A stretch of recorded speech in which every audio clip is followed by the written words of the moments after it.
Check করবো। Check করবো মানে? আমারটা করছো না? আমি দেখবো মুস্কান সাবা কয়টা। মানে আমি তোমার ফোন চেক করছি বলে তুমি আমার ফোন চেক করবো? আরে আমি সিম্পলি নিছি, তুমিও না? কেন আমি সিম্পলি নিব? তুমি তো আগে করলে না। তুমি প্রথমে করতে আমি কিছু বলতাম না। তুমি প্রথমে করো নাই কারণ আমি তোমার ফোনে অ্যাকাউন্ট আমি চেক করছি দেখে তুমি আমার ফোন চেক করতেছো। আর কোনো রিজন নেই। তার মানে তুমি আমাকে অবিশ্বাস করো। ফোন দাও, ফোন দাও। আচ্ছা চেক। এটাই না শেষ চেক। যা ইচ্ছা তুমি চেক করে নাও। এরপর থেকে তোমার সাথে আমার আর কোনো রিলেশন থাকবে না, একদম সম্পর্ক কাটা। এখন যদি চেক না করো সেক্ষেত্রে তো আরেক আমার আঙ্কেলের কল। হ্যাঁ হ্যাঁ ভার্সিটিতে। কখন? না না আমি তো ফ্রেন্ডদের সাথে ছিলাম। কিরে, তোর সমস্যাটা কি বলতো? তোর আম্মুর কাছে শুনলাম তুই নাকি সকালবেলা খাওয়া দাওয়া করিস না, দুপুরেও খাস না, রাতে দেরি করে বাড়ি ফিরোস, আবার না খেয়ে ঘুমায়। কি ব্যাপারটা?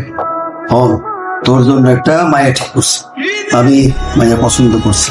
তোর আম্মুরে কইছি তুই কাম কর, তোর আম্মুর লোকে কথা কইয়া বিয়ের দিন তাহলে ঠিক কর। বিয়ে করবো না?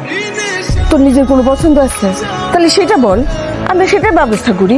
বিয়ে বয়স না আমার, তারপর কি বলতেছিস? বিয়ের বয়স হলে মানুষের ছেলেরা বিয়ে করার জন্য অস্থির হয়ে যায়, বাবা আমার বিয়ে দেয় না। আর আমরা দুইজনে মিলে এত চেষ্টা করতেছি, এতবার তোরে বলতেছি, তুই কিছু তো রাজি হইতেছিস না। সত্যি করে বল, তোর নিজের কোনো পছন্দ আছে? বুঝছি নাই, ঠিক আছে, থাকলে তো তুই এটা আমারে জানাইতি।